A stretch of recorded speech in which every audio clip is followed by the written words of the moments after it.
How to invest your stat and skill points is a core part of Diablo 2. People spend hours planning, theory crafting and min-maxing their builds. And generally speaking, while there is some flexibility to tweak your build to your liking, the key to making a really strong build is to specialize. But what if you lost control over how you assign your stats and skill points and channeled your inner child to put their points randomly all over the place? In this playthrough of Diablo 2, all my stats and skills are picked randomly. Can I beat the game this way and make it all the way through health? I chose the Paladin and ran out of the rogue encampment to smack some monsters to get my first level up so I can show you how this will work.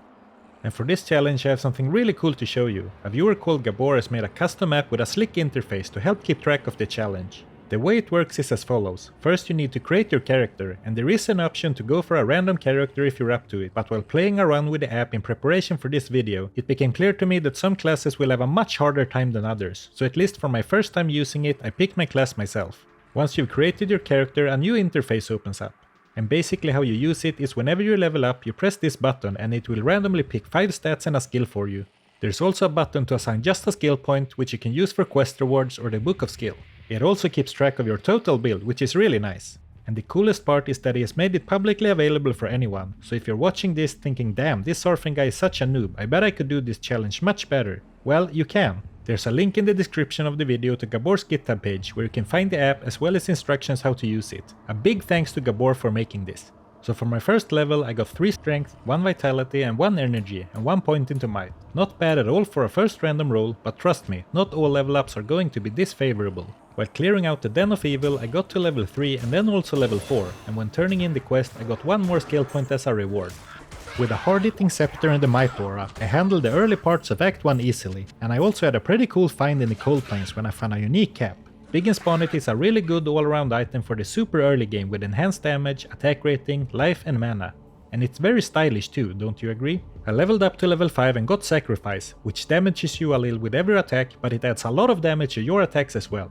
And at level 6 I got Holy Fire right away, which was lucky, and between Sacrifice and Holy Fire my damage was absolutely great.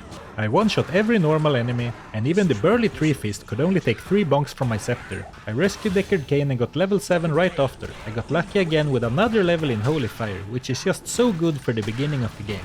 I then went into the Forgotten Tower for a mini grind for runes, and I hit level 8 shortly after entering, and I got another level in Holy Fire. I couldn't have asked for a better start. I stayed in the tower for a while and found a nice pile of runes, including a double Ral drop, a Tal, another double Ral, another Tal, and a Ral and a Tal drop, plus some other low level runes. I also leveled up to 9, 10, 11, 12, 13 and then 14 before moving on, and on my very last Countess run I found yet another Ral rune and also a unique ring. Quite unexpected, and it turned out to be a 27% magic find Nagel ring. With the early levels in Holy Fire, good rune luck at the Countess and then this ring, it was safe to say that this character was off to a great start. I moved on to finish off Act 1, I leveled up to 15 in the jail and then to 16 in the catacombs. And this is an overview of what my build looked like before fighting Andariel. 56 strength, 36 dexterity, 40 vitality and 28 energy. Not optimal, but not too shabby either, with strength and vitality being my highest stats and energy the lowest. As for my stats, I had put 8 points into defensive auras, which wasn't great since I wasn't using any of them, but the resist elemental auras can be situationally useful at least. And resist fire is a synergy for Holy Fire. For my offensive auras I had 4 points into Holy Fire, which was carrying me hard at this point, as well as 1 point in Might and 2 in Thorns. As for my combat skills I only had a single point in Sacrifice, with 2 more levels coming from my Scepter. I was really hoping to get a few points into Seal as a potential main attack, but so far no luck. And as I got more levels and unlocked more skills, the chance to get any specific skill would only get lower. With her low fire resistance, Andariel wasn't a challenge at all, with most of my damage coming from my Holy Fire aura. I was already on to the next act in my mind, but my daydreaming was interrupted by a unique scimitar drop. Blood Crescent isn't an item that I can put to good use often, but it does have some nice stats for its level, and with Holy Fire being my main source of damage, it made sense to use a faster weapon. Finding uniques from act bosses while questing always feels special, and when you find something you actually want to use, it feels great. In Act 2, I quickly grabbed the Book of Skill from the sewers for another point into Sacrifice. I then hired a mercenary and went out into the desert, and this was indeed a lucky character, because just outside of town I found a unique amulet. Nokosan Relic didn't seem too useful at the moment, and I severely overestimated the 6% MF on my current amulet. but I saved it in the stash for the future, since it does have a lot of fire resist. I continued through the sand, and so far the challenge was much easier than anticipated. My scatter build was going to cause issues for me eventually, but not yet, so I hurried through Act 2, quickly picking up the quest items. In the process I hit 17 and then 18, where I got my first skill point into Blessed Aim, and though it's not an aura I would use, points there weren't exactly completely wasted because you get a small passive bonus to attack rating for every point invested in Blessed Aim. And at level 19 I finally got my first skill point into Seal. At level 1 it wasn't great with just 2 fast hitting hits for 2 mana, but if I could get just a few more points into the skill I would have a fast hitting attack to build around. And I do realize it's kind of ironic to talk about building around something when I have no control over my level up, but Seal would pair well with all offensive auras, and once more gear options open up I could make gear choices with Seal in mind. But I was getting ahead of myself, it would still take some luck to get this skill up to level 4 for the max of 5 hits. Then level 20 and finally 21, and at level 21 I went back to town because in the Arcane Sanctuary I had found a heraldic shield with 10 to all resistances and 3 open sockets. And since I had found so many Ral runes from the Countess, I cubed 3 of them to make an Ort rune, and then made the Ancient's Pledge runeward.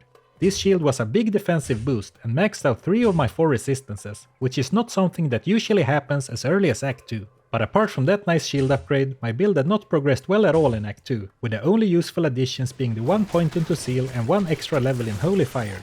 And while Holy Fire was nice now and would probably be decent for a few more acts, it would fall off eventually. But then again, there wasn't much I could do about that right now other than hope for the best. So instead I turned my attention to slashing the giant bug in front of me. And with my new shield and a constant stream of health potions, I was able to completely tank Duriel, and before long, me and Wahid took him down. In Act 3 I started to notice the first signs of my good start falling off. Though a lot of enemies in Act 3 are small and weak, so Holy Fire was still good against them, it was definitely noticeable against some of the tougher enemies. Not that I was really struggling to progress or anything, but progress was a lot slower now compared to Act 1 and 2, and definitely slower to what I'm used to in other playthroughs. So I grinded through the jungle and then the Kurast areas, leveling up several times in the process. The High Council of Travancore were surprisingly easy. I defeated them without having to pull them apart, and even the mercenaries survived the whole fight. And while I would like to attribute this to my immense skill, it was really the Ancient's Pledge shield doing a lot of heavy lifting. In the Durance of Hate level 3 I had a couple of interesting drops back to back, even before taking on Mephisto. While battling the council members before him, I found a unique tower shield. I ran back up to the previous level to save my mercenary while identifying it, and it is a very decent shield with lots of fire resist and other good stats as well. But it couldn't really compete with my Ancient's Pledge runeward, so I went back to finish off the group. And then another unique drop, and this was a lot more exciting. Bloodfist has a bunch of good stats for an early melee character: attack speed, life, some damage, and even faster hit recovery. Those gloves were perfect for me, but the ones I was already wearing had 25% increased magic find, and I wanted to keep that stat as high as possible for as long as possible to maximize my drops. So I actually kept my current ones equipped and put the Bloodfists in the stash. What can I say, the loot goblin wants his loot. As with the High Council, Mephisto was a bit easier than expected, again thanks to my high resistances. His physical attack did deal a lot of damage though, but luckily he attacked slow enough, and soon enough Mephisto was defeated. Before leaving the Pandemonium Fortress, I decided to try and upgrade my helm, as Biggin's bonnet had outlived its usefulness. I went to gamble some circlets, and on the first roll I got a decent one. +1 to combat skills meant that Seal would hit 3 times instead of 2, which was a pretty good upgrade since I couldn't control when I would get to put more points into Seal otherwise, if ever. And some faster run speed was a nice bonus stat, because who doesn't like moving fast? Act 4 was another step up in difficulty and a step down in speed, with both Undead Knights and Venom Lords being both tanky and hard hitting, and my attack rating was starting to become an issue as well, with my chance to hit enemies dipping below 80% already, which was not good at all. So attack rating would now have to be one of my top priorities when looking for new gear. I hit level 26 just as we defeated Isuel, which gave me 3 skill points at the same time, but 1 sacrifice, 1 resist lightning and 1 thorns was not at all what I was looking for. The build was really starting to fall apart already, and with my goal set to defeating not only normal but Nightmare and Hell as well, I was starting to get a bit worried for the future. Right before going into the Chaos Sanctuary, I thought of a solution to my attack rating problem. I made the runeward Malice in a crystal sword, and that helped my chance to hit enemies on several levels. It reduces enemy defense by 25%, it improves your attack rating, and then even further reduces enemy defense with every hit. It also has 100% chance to cause bleed on top of that, which was a nice bonus. I had to give up some good stats from Blood Crescent, but I thought it was worth it to hit enemies more consistently. The downside was that it drained my life, but drain life -5 wasn't draining my life very quickly, and my Mercenary's Prayer aura healed me at a much higher rate, so I still gained life over time as long as Wahid stayed alive. Diablo was a challenging fight, but thanks to my new sword I was able to hit him with almost every attack. I switched to sacrifice for this fight as Seal could get me stuck in the same spot for too long, preventing me from running away from Diablo's lightning attack. When defeated, he dropped 3 unique weapons, which was quite a surprise. Now none of them were any good, or well, they were decent I guess, or the Humongous Axe was even great. But it didn't help my chance to hit, and I just didn't see any way for me to not use a shield with this paladin. Though I guess I had a little bit of hope of making a shieldless build work, because I saved that one in the stash for later, just in case. I got quite a few level ups in Act 5, partly because there's just a lot of enemies in this act and they give good experience, but I also farmed Shenk and Eldritch some extra to make sure I was prepared for the challenges ahead. I kept rolling terrible skills for the most part, but I did finally catch a break and got one more point into Seal at level 31 for one additional hit. And at level 34 I unlocked the Concentration aura. Concentration is a decent aura in itself, but what I was really looking for was Fanaticism, and Concentration is a prerequisite skill for that. Since Fanaticism gives a little bit of everything, damage, attack rating, and perhaps most importantly attack speed. I was thinking that might be one of the best options for me later in the game, if I was only going to have a few points in my main aura, but the grind didn't bring just levels. I also got some decent loot, including Xander's gloves with 20 attack speed from Eldritch, a Shale and an Amroom from Shenk, and then this unique ring from a random monster. Another Nagel ring, so much for being unique, huh? And just seconds later I found Saigon's gloves, which are great if you have another Saigon piece to pair with it. To be fair, I had been wearing a lot of Magic Find gear for most of normal, so I was bound to find a lot of drops of higher rarity, but this was certainly a lucky paladin.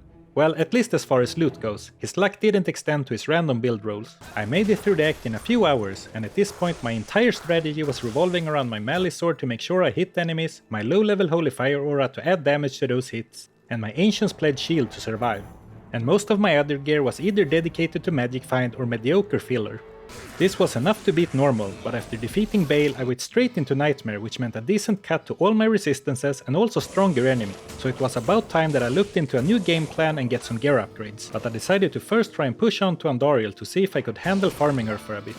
When I hit level 37 I unlocked 2 things, another level in Seal, very nice, and I also got 84 strength for the very first time, which meant that I was able to equip the Humongous Giant Axe, and it really was a giant axe and dealt humongous damage. I really wanted to try and make this work, but ditching my sword and shield combo did terrible things to my resistances as well as my chance to hit, so I just couldn't justify it, no matter how tempting it was. Though the game took pity on me, because while looking for the Forgotten Tower I found a green plated belt from a chest. That's Saigon's belt. And combining the gloves and the belt from the set gave me some really good set bonuses, with 30% attack speed and 10% lifesteal, and there are some other okay stats on those items as well. Though given how little physical damage I dealt, the 10% lifesteal wasn't that big of a deal. And shortly after I got another small morale boost as I found these unique Demonhide boots, Inferno Strides, some more fire resistance and some fire damage, and the chance to cast Blaze for a temporary boost to my movement speed, and it's also kind of fun. But I was kind of struggling. Things might not look that bad, but this was just Act 1 of Nightmare, and I had a really hard time to make any meaningful improvements to my build. I pushed on through to the Catacombs level 4 and Andariel, but before fighting her I went back to town. I had gained a few more levels and this was what my build was looking like. 92 base strength with another 10 from my gear, 67 dexterity, 68 vitality and 58 energy. And I was really feeling the lack of vitality. 342 max life is not a lot for this point in the game, at least not for a paladin, and especially not for a melee paladin. And the 58 in energy was of course a big eyesore. My skills were 3 in prayer, 3 in cleansing, 6 in resist fire, 4 in resist cold and 2 in resist lightning. Having 18 skill points invested in the defensive aura tree was of course really bad, but it was somewhat made up for with my luck in offensive auras, having 3 in might, 1 in blessed aim, 2 in concentration, but then 6 in holy fire, which was still my main source of damage. I was still hoping for that first point in fanaticism for that sweet attack speed, but so far no luck. And then finally my combat skills were 4 sacrifice, 3 seal, 1 vengeance and 1 conversion, all boosted 1 additional level from my helm. I was really hoping to get a point in holy shield at some point, but I was still lacking several prerequisites for that, so I wasn't too optimistic. And to my surprise I still had not gotten a single point in smite yet. Being a level 1 skill I really thought I would have a point in it by now. And that was actually one of the skills I was thinking about when picking the paladin, since even with just a single point in it, smite is an attack that can't miss, so it would be a reliable attack regardless of how weird my build ends up looking, but so far no smite. My gear was the Malice Crystal Sword and the Ancient's Pledge Shield that I just talked about, and then the Magic Circlet with +1 to combat skills, an amulet with some Magic Find and Mana Steel, a leather armor with 2 chipped topazes, and this was really due for an upgrade, especially considering I was struggling to stay alive. I had a hard time giving up on my Magic Find gear since I really wanted some more loot, but I had to do something about this piece of junk. Saigon's gloves for 30% attack speed together with Saigon's belt. I was very happy to find this, but in reality, the only thing they offered me were the attack speed and 20 fire resist. Then the 2 Nagel rings for some magic find, but also some nice attack rating and magic damage reduction. And finally Inferno Strides. My charms weren't great, but together they gave me a decent boost to both my attack rating and my survivability. Though that 6 poison damage large charm was probably not making a big difference anymore, I think I found it early on and then forgot I was carrying it around. So to do something about the armor situation, I went to my stash and grabbed a plain armor with 4 open sockets that I had found earlier, and made a homemade rune word Ort Ort Thal and Tal. I was still rather weak to physical attackers, but for now at least my resistances were looking pretty good. I went back to fight Andariel and she really dealt damage to us fast. I couldn't keep Wahid alive despite giving him several antidote potions before heading into battle, and I had to run away several times and even go back to town a couple of times to heal and restock potions.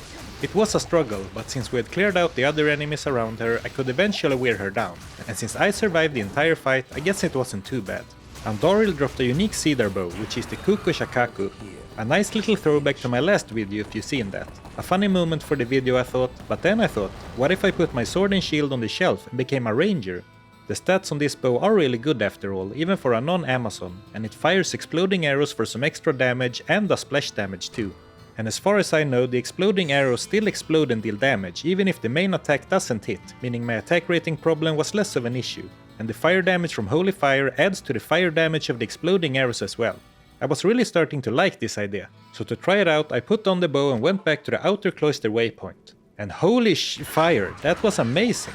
Was this the turning point for this paladin? Well, I didn't want to get too ahead of myself, but it was certainly a big power boost for me. And I guess this is a Kuko Shakaku fan channel now, because this bow was such an amazing upgrade for me. Higher base damage, splash damage, and I didn't have to be in range of enemies to attack anymore. Now you can't use seal with a bow, so I had to use my normal attack. But maybe that wasn't such a bad thing after all, considering the challenge I was doing. I went back to normal to socket the bow and inserted a shale rune for 20 more attack speed. And then we moved on to Act 2 Nightmare. And for the first time in this challenge, I felt like a powerful hero, and ironically enough, like I was playing an actual build. Now I was still going to have a hard time increasing my damage further from here, giving my random skill distribution, but I was going to enjoy the power while it lasted. I quickly quested through Act 2 and didn't slow down for many obstacles at all before reaching Duriel. I also barely paid attention to what random skills I rolled in Act 2, as my build was pretty much set for now. Well, with build I mean Kuko Shakaku's exploding arrow. Though in the Arcane Sanctuary I did find my first soul rune, which I had been looking forward to and put to use right away. The issue was that I had to choose what to do with it. My options were lore for myself or bulwark for the mercenary. +1 to all skills would buff my holy fire aura, giving me more damage and some additional defensive stats. Bulwark on the other hand would help my mercenary tank better. In the end I reasoned that +2 to 1 skills wouldn't be that much of a damage increase and would basically only make fights go a little bit faster, while a tankier mercenary would be safer, which would help me more in really difficult fights, so I went with Bulwark. Though the helm that my mercenary was currently using was also really good, so I guess I should have checked that before making my decision, as he took a big hit to his fire and lightning resistances with the Bulwark, but I would hopefully be able to make up for that in time, either with more levels for the mercenary or with a new body armor. I also made him a Malice rune word in a 3-socketed partisan that I had found earlier, but had to wait for him to level up a bit more to get more strength to equip it. The damage on Malice is a little lackluster for this point in the game, but the Malice itself has decent base damage, so it was a good damage upgrade for him regardless. We found Talrasha's chamber and fought Duriel, and upgrading my mercenary's defense was a good choice because he stood up to Duriel much better than he did to Andariel.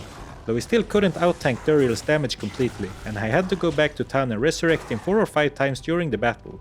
But thanks to Gulsar's sacrifices, I managed to stay unharmed, and soon we stood victorious. Monsters in the jungle were either big and slow, making them easy to handle at a range, especially with Gulsar's freezing aura, or they were small and fast, but then the splash damage from my bow took care of them quickly, so Act 3 was smooth sailing for the most part.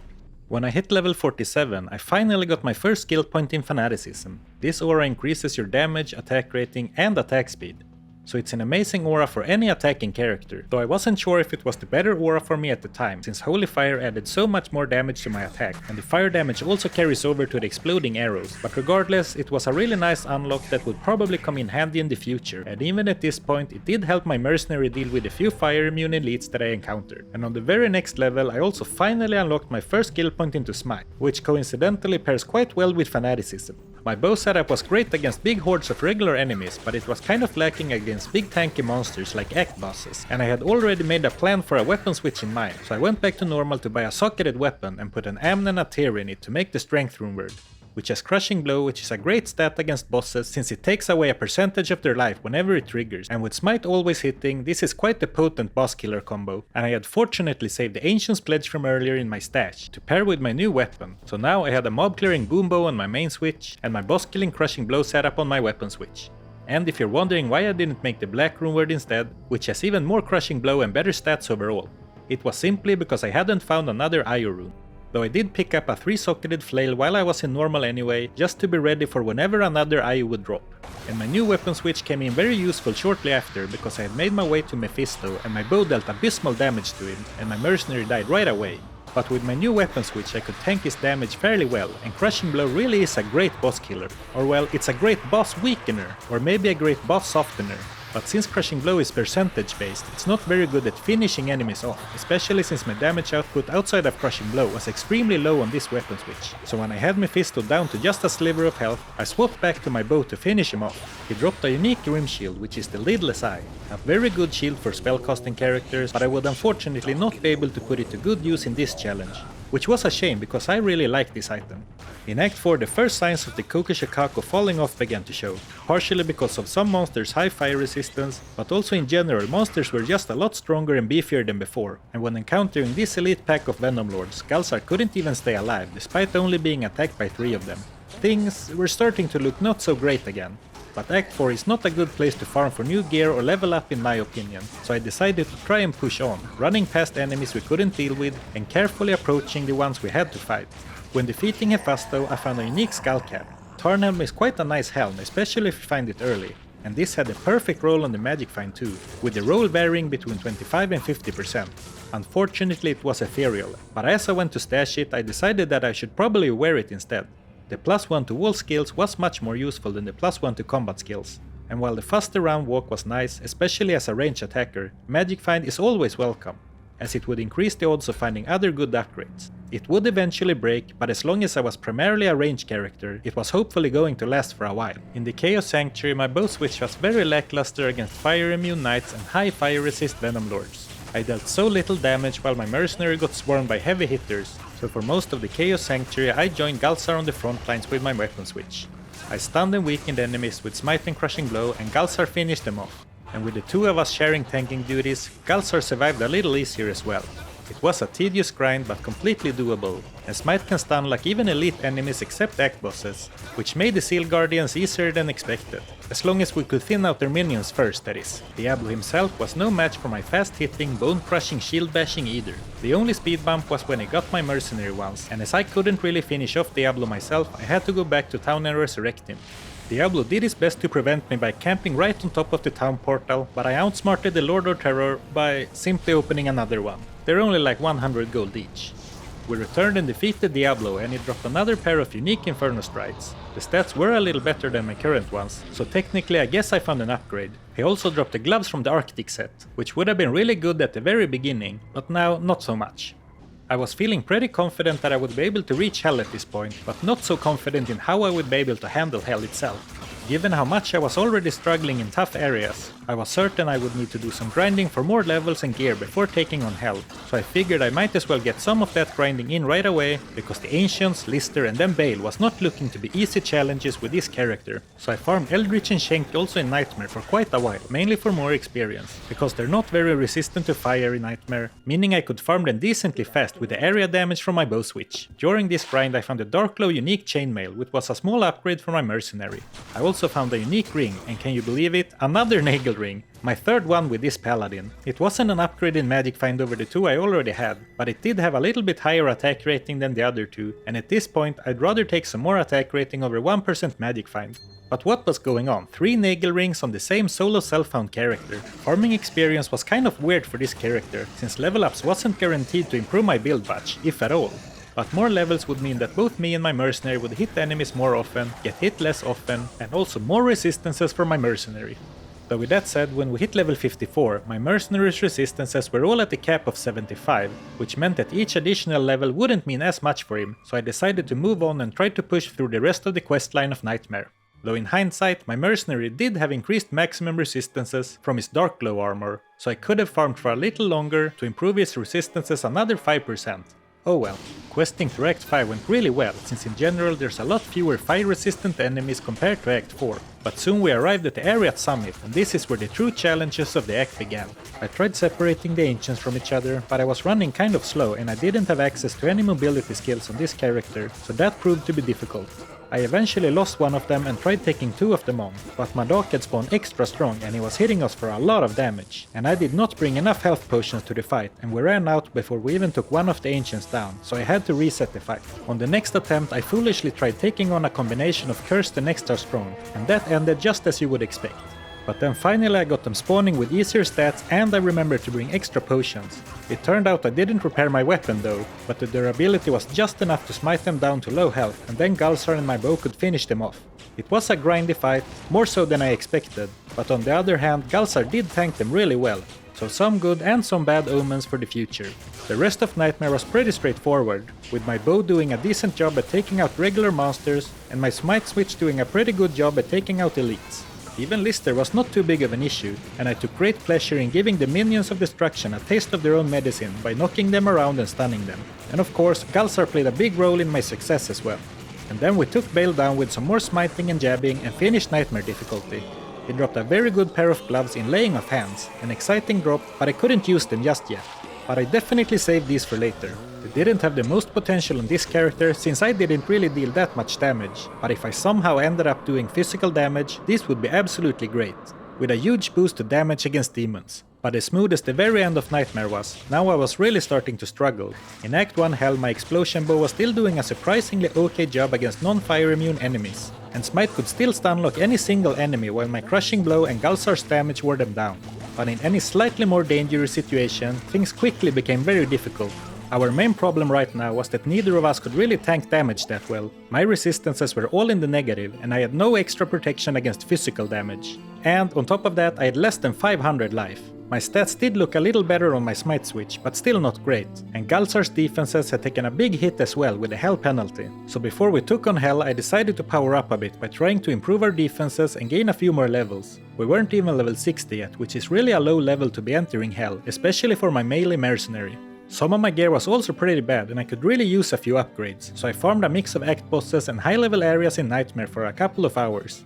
During my grind I found a Peasant Crown from Andariel, which could be a decent replacement for my Tarnhelm once it breaks. I also found a Steel Skull from Mephisto, which could also be a nice Tarnhelm replacement, if I ended up going down more of a traditional melee route, though that didn't seem too likely with my current build. I also found a White Paladin shield with a natural 22 to all resistances and rolled sockets in it with a cube. I got 4 sockets and decided to make a spirit. That didn't really help with my resistances, if anything it was a slight downgrade, but 2 to all skills, lots of faster hit recovery, lots of vitality and some magic absorb more than made up for that. I also found enough Hell runes to cube another Ayu rune, which finally allowed me to make the Black Rune Word, for a weapon upgrade on my smite switch. I initially intended to keep on going until I could equip the Laying of Hands gloves, but since I wouldn't benefit from the extra damage to demons, when I hit level 60 I got restless and decided to push on into Hell, despite not really upgrading my gear that much. Though on my level up to 60 I did finally score a point into Salvation, which was such a good skill to get in a scenario like this, because even with just a single point it added 60 to all resistances for both me and my mercenary. I also equipped the Nokosan relic, which I found way back in normal to help shore up my fire resist a little bit. But it was still the case that neither of us could tank damage that well, so Hell was a real struggle. We couldn't kill monsters fast enough, so we often ended up getting swarmed, which we just couldn't handle. So things were looking grim, but the run was about to take an interesting turn. Desperately looking for ways to solve our problems, I decided to try out a skill which I don't think I've ever really used in Diablo 2. Conversion. I had 2 points in the skill from earlier, and when I rolled them I thought they would be wasted, but when giving it a try I was immediately pleasantly surprised with its usefulness. Converting just 1 or 2 enemies at the start of a fight gave me and Galsar so much more room to breathe. This was a surprising development on my build. The Smite conversion Merc Paladin isn't something I played before, but to be honest I kind of liked it. Fight started off a little scary with me having to run into packs to get the first conversion off, and since it was just a 45% chance to succeed, it sometimes took a few swings before the first one converted, which left me exposed to every enemy attack. But as soon as the first monster converted, I could disengage and then convert a few more, switch to my bow to deal some nice splash damage, and then swap again to smite to finish off any elites or other stragglers. A fun and pretty effective playstyle. Well, not effective compared to an actual build I guess, but for what this run was. In the underground passage, my ethereal Tarnhelm finally broke. It lasted longer than I had expected, and I was thankful for the magic find it had provided me, and I swapped to the peasant crown that I found earlier. Our new strategy carried Galsar and I through Act 1, and in the catacombs I hit level 63, which meant that I could equip the laying of hands. Now I don't think the bonus damage to demons actually even works with smite, but since they have 50 fire resist and 20 attack speed, they were still a nice pair of gloves. But that meant that I had broken up my set combo for Saigons, which meant that the belt didn't look too impressive anymore. So I went and crafted a blood belt to give me a source of open wounds. I got a max roll on the open wound roll and some nice life on top. Some resistances would have been nice, but it's still a very decent belt. And now between crushing blow and open wounds and smite always hitting, I would be able to take down most enemies in the game if given enough time and as long as I could stay alive. And having both salvation to max my resistances if needed and conversion for some crowd control, I finally felt like I had some sort of coherent game plan to take on hell. It wasn't much, but it was something. And soon I wasn't converting just a couple of enemies per fight anymore, I was converting as many as I could, like some sort of summoning paladin. You can't of course convert bosses or champion monsters, but you can convert all their minions, and what was so great about that was that it allowed me to always take down the most dangerous enemies first. Andariel was a tough fight. Salvation doesn't boost your poison resistance, and her normal attacks dealt big damage. I managed to convert a few monsters around her to help us out though, and that gave me just enough room to bash her down low with crushing blow. Especially since I wasn't able to keep Galsar alive at all, though she is weak to fire damage, so I swapped to Seal and Holy Fire, and with some extra help from Blaze from my shoes, I was eventually able to defeat her. Finishing Act 1 gave me the confidence that conversion and smite with crushing blow would be able to grind through most areas of hell. But the Andariel fight showed me that either me or Galsar would need a big defensive upgrade so at least one of us could tank, especially since the later act bosses don't really have a bunch of monsters in their area to convert for distraction, so I couldn't rely on conversion completely. Another issue Galsar had was that he was still wearing his Malice partisan that I made a long time ago. I had been hoping to remake his polearm into a hustle rune word, but I hadn't found any core runes yet. But in Act 2 I finally found something else that could be an upgrade, an exceptional polearm with 4 open sockets. The Grim Scythe isn't the best base weapon, but it's perfectly decent, and I went to town to make insight in it right away for the nice damage stats that it has. Or that was the plan anyway, because just as I hit my stash I looked at the stats again, and that dexterity requirement looked damn high. And I was right, Galsar would not be able to wear this for several more levels. So at least I was glad that I noticed before I wasted the runes, but I was really disappointed to have the upgrade I was looking forward to vanish in front of my eyes. Bummed out about that, I spent a little time trying to shop for something in town and I found this cruel pike. I couldn't resist those big damage numbers, but in hindsight that was a mistake, because I underestimated how much Malice helped him hit enemies and just how slow the pike really was. I unfortunately sold the Malice before noticing though, so for now Galsar would be even less helpful until I could find something else. And now I had trouble keeping him alive, but I was also really struggling to push on alone, so I decided to pause the questing and go farming some proper upgrades. Galsar's only really decent piece of gear was his Bulwark Helm. I wanted to get him a fast hitting and strong weapon and a body armor with some more resistances, and ideally some sort of physical damage reduction as well. I tried going to the Hell Countess, but that didn't work out at all, and I lost tons of gold just in resurrection fees for trying. And then I tried going into the Stony Tomb, and that worked out pretty well, and by taking it really safe and slow, I could keep Galsar alive. After a few runs I found a 4-socketed ancient armor. I socketed it with a handful of runes for resistances and some physical damage reduction, which boosted Galsar's survivability a decent amount. I also found a magic treasure in the tombs, and I tried using the cube recipe to reroll it for some guaranteed sockets. The first roll didn't turn out that well, but now that it had a socket I could use another recipe for a similar roll, and this time it rolled pretty decent damage and 2 sockets. I put an M rune and an F rune in it to give him more leech and better chance to hit, and it would also be a pretty good damage upgrade, because even if the damage numbers were similar, the treasure attacks much faster than a pike. While it wasn't anything too fancy, I had successfully upgraded Galsar's gear a bit, and we continued questing again, and I could really tell a big difference in his power level. Progress was super slow, but we didn't run into any obstacle that we couldn't grind through, convert a bunch of enemies as fast as possible, smite down the most dangerous enemy first, and then clean up the rest. Rinse and repeat. We reached Duriel, and to the surprise of no one, we couldn't sustain his damage. But it did take him a few hits to really put us in danger, which meant we had a little bit of time before we had to escape each time, and with my fast hitting crushing blow attacks that was enough. I did have to go back to town several times to avoid that, but in the end we won and finished Act 2. But then our questing progress was interrupted again. As nice as it was to be able to progress with this character at all, it was such a painfully slow grind to do so, and while the conversion and smite tactic was solid and fun when I encountered lone elite packs, in Act 3 against hordes of enemies on big chaotic battlefields, it was so hard to mitigate the incoming damage, especially if there were range attackers or fast enemies. So, well, Act 3. Grinding through was just on the edge of being bearable, but halfway through the jungle, I gave up. This was just too much of a struggle, and I wasn't even in Act 4 yet. Something had to improve. It was time to bring out the loot goblin and go do some farming. And as had been the case for the entirety of this challenge, there were mainly two things I was after. More levels and some kind of loot to help our fighting capabilities, mainly survivability. I couldn't farm any of the hell bosses efficiently, so I swallowed my pride and went all the way back to Nightmare. And while I was farming, I did some thinking. I found it strange that my survivability was so much worse compared to my previous challenge, despite kind of similar gear. And in that challenge I did all the tanking of all enemies alone, while my mercenary stayed at range. I managed to pinpoint two key differences though. First, the paladin from that challenge had max block chance, while this only had 25%. A higher block chance would be great, but it was kind of out of my control, as I couldn't force skill points into Holy Shield or stat points into Dexterity. But it was something to keep in mind when looking for loot.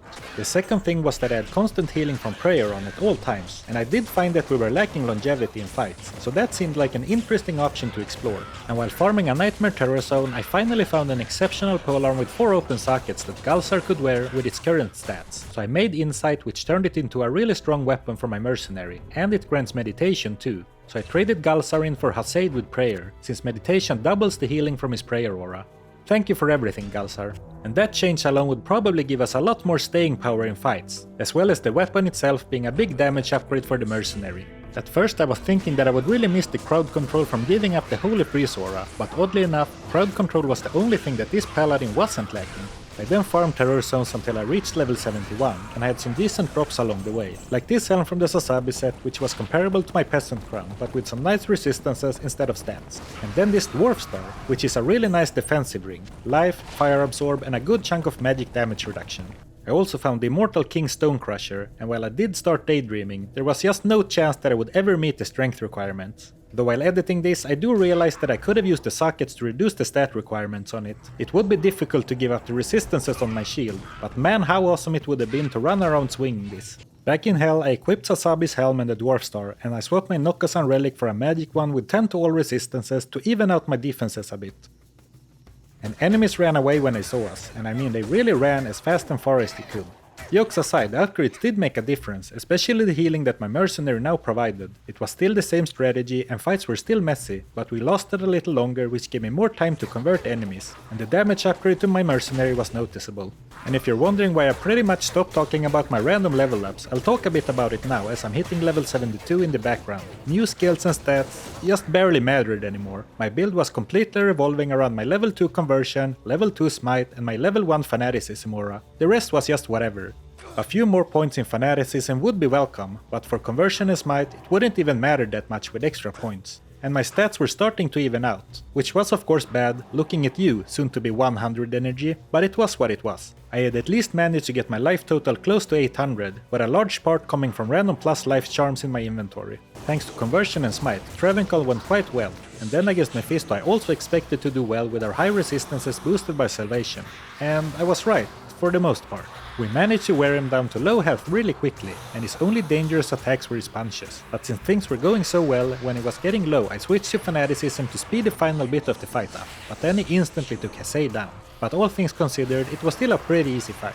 Mephisto dropped a green Chaos armor, which is the armor from the Triangul set. A very cool set for the Necromancer, but for me it would only offer defense, run speed and poison resistance, so I passed. In Act 4 I stayed at the edge of the map and tried to move quickly and avoid as many enemies as possible. I was going straight towards the Chaos Sanctuary as fast as I could, even skipping Isuel on the way, but I had to make a stop at the Hellforge. And I got a Pal rune, very nice. That was at least my initial reaction, but there's actually not much you can do with just a Pal rune. All the good rune words require at least one other semi-rare rune, and while you can use a Pal rune to upgrade exceptional uniques to elites, both me and my mercenary were using rune words at this point, so into the stash it went, where it lived happily ever after. In the Chaos Sanctuary, almost every enemy was able to damage me very fast, but conversion came in clutch once again. I was starting to stretch my crowd control thin though, as I had to try and lock almost every enemy down, but I was just about able to handle it, partially thanks to the narrow hallways of the Sanctuary, though I must confess to dying a couple of times here, both times being when I tried to run in to convert a few ranged attackers, but getting cursed and bombarded with projectiles and not making it out on time. Apparently you can't convert Oblivion Knights at all, which of course was a big problem since conversion was all I had going for me. You can still stun lock them with Smite, but that required me to focus on just one or maybe two of them at a time, preventing me from doing anything else. So eventually I was able to defeat all seal bosses by having their minions betray them, and then I took on Diablo. And I was able to defeat him rather easily with Crushing Blow and ducking under his lightning attack. And since Diablo laser focused on me from the very start of the fight, Hussein could stay alive and help poke him for some extra damage. And Diablo dropped a rare ethereal cryptic axe, which was kind of tempting for my mercenary. If the enhanced damage roll was a little bit higher, I would probably have swapped to it, but as it was, I didn't think it was worth the loss of the additional healing and critical strike from Insight. The first half of Act 5 was a breeze, the second half the toughest challenges in the entire run. First the Ancients, they can't be converted and Smite can sometimes stun them into hit recovery, but it's very unreliable, so this fight was a struggle. I did die a couple of times here, both times to Talik, despite not fighting any crazy stats, but the third time I did manage to keep Talik's damage under control, and I brought the double amount of potions this time. But even when standing on the edge so Talik couldn't use Whirlwind, I still used almost a third of my potions and a third of the durability of my weapon because he spawned with Stone Skin, which meant that wearing him down took a really long time. Korlik was extra fast and cursed, which is a scary combination, but without any defensive buffs we took him down quickly, before he had the chance to deal too much damage to us. And with just Madak left I celebrated the victory in advance since he's usually the weakest of them, but he had also spawned cursed, which meant that he could dish out some serious damage. We had a few close calls this battle, but again we also dealt damage to him quickly and it was looking like we would win the race. But I was so focused on his curse that I didn't consider him being fire enchanted, and despite being at full life we both died as the fight ended due to him exploding. However, I still got the quest completion, so technically I won. And for defeating the Ancients I got another level up, which meant 3 more points into energy and another point into meditation. Yeah. In the Worldstone Keep I could go back to converting and stunning all enemies again, so as long as I didn't push on too aggressively it was fairly safe.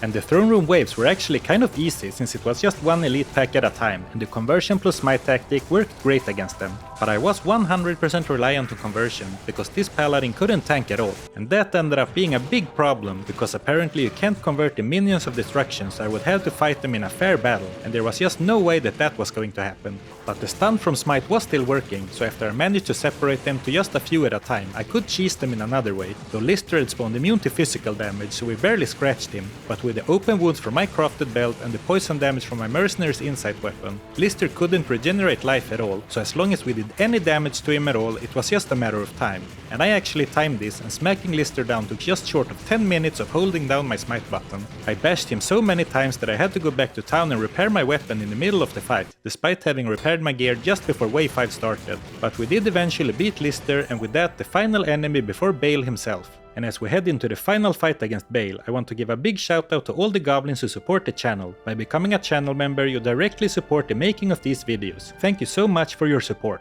Bale hit us hard, but not hard enough. I had to retreat a few times to let the health potions kick in, and I had a couple of close calls where I popped a Ryu with less than 50 life. But in the end, he couldn't stand up to the power of a never-ending and never-missing stream of crushing blow attacks. And this random paladin defeated Bale for the final time. This is what my final build looked like. Utter garbage, but we made it work. And it is kind of funny that my main skills ended up getting just 6 skill points in total between them. Here's another Diablo 2 challenge, thanks for watching and I'll see you in the next video.